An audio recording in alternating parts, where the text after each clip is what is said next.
The 7,000 plus islands that make up the Philippines are in close proximity to both China and Japan, and as such, the Philippines have a wonderful bonsai and Penjing history. I've been a long-time admirer of Filipino bonsai and Penjing, and when the opportunity was presented to visit the Penjing Society of the Philippines exhibition, it was one that I just couldn't pass up. The Filipinos demonstrate a wonderful flair in their bonsai and Penjing creation. And there's a freedom whereby they can look to nature rather than books or methods of instruction to gain their inspiration. The exhibition was set up over 3 levels of a large shopping centre in the hills at Antipolo outside of Manila. This exhibition was planned to be much, much larger, but, as so often happens, club politics came into play and attempted to stop the event. Thankfully, the bonsai people in this part of the world are unstoppable. And nobody in the region is as unstoppable as Robert Stephen, Indonesian bonsai entrepreneur, promoter, artist, author, teacher and critic. Robert Stephen is organising his own event, a bonsai biennale in Yogyakarta next year, something I think you should put in the calendar if you can, and I asked him to give a critique on a couple of the Penjing that were there. Well, see, look at this creation. This is one of the best bonsai on rocks, or what you call it, a landscape Penjing, or whatever you call it. This is one of the best pieces I like because especially on the composition, it looks so harmony. The arrangement of the tree, even the tree is so simple, but the whole arrangements, it looks so harmony, and then overall it's just a kind of landscape, a group of tree on the hill, which is you really like, something like you want to get into the forest. So it's like a fairy tale. This is a very unique piece of landscape bonsai. Look, what is most important in this kind of a landscape bonsai is that the focal point. You really need to emphasize the focal point of the composition.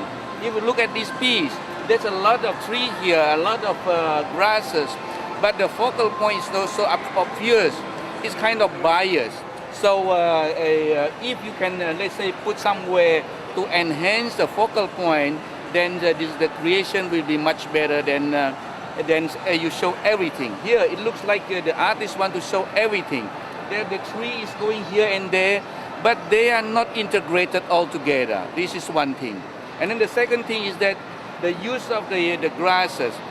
This is something all about the scale, the proportion. There are different grasses they are using here. Look at these. For instance, like this grass. This grass is compared to the tree.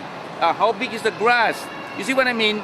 So every element in the composition of such a creation is very important.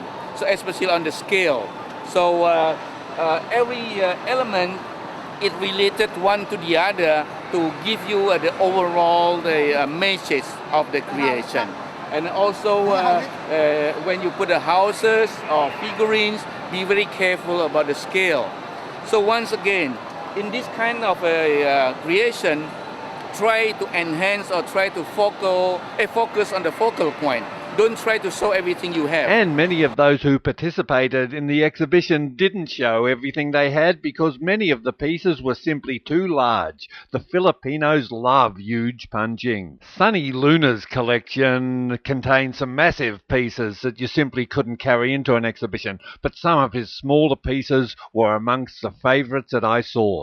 Anthony Gadang prefers smaller bonsai, and as a bonsai leader he's withdrawn his financial support from those groups that indiscriminately pillage protected plants for bonsai making. But it's small bonsai for the big thinker who has a plan to clean up the dreadfully polluted Laguna Bay in Manila.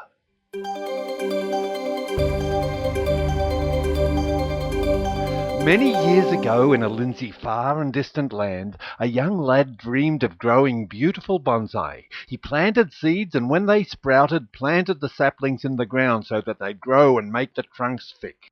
An unusual one caught his eye, a Zelkova in an upside-down version of the broom style, but rather than the 3 limbs radiating out from the trunk, the 3 roots did. And finally, one day he got a rush of blood and cut all the lower branches off. This old Japanese greybark elm had been ignored for too long. He then set his gaze upon the tree's apex to select a better option. Having made his choice, he took his trusty saw and beheaded the tree, leaving a big open wound. But he knew that wounds could be healed with care and with nurturing. Nice clean cuts around the edge and solid sealing of the open area was the secret to that. He then turned his attention to the knobs of the branches that he had left behind. A nice clean cut and sealing were the secret to healing these wounds as well. He then took to clearing out the dead wood from the horse's eyes. When doing this, it's a good idea to make a bit of a wound around the edge of the callus. By wounding the callus, you continue its vigour and growth. Next, he wrapped the slender limbs in wire, a form of bondage, to put the branch in a shape that pleased his senses. He had done this before and left the wires on for too long, leaving scars that were now to be healed by good growing. The wire is first secured to the main trunk, and then each end is wound around each branch at about a 45-degree angle, not too tight, until it reaches the end. And now to recap that, firstly, secure the wire to the main trunk. Make sure that it's really stable, and then, once that's in position and secure, you can bend the branch and wind it at the same time.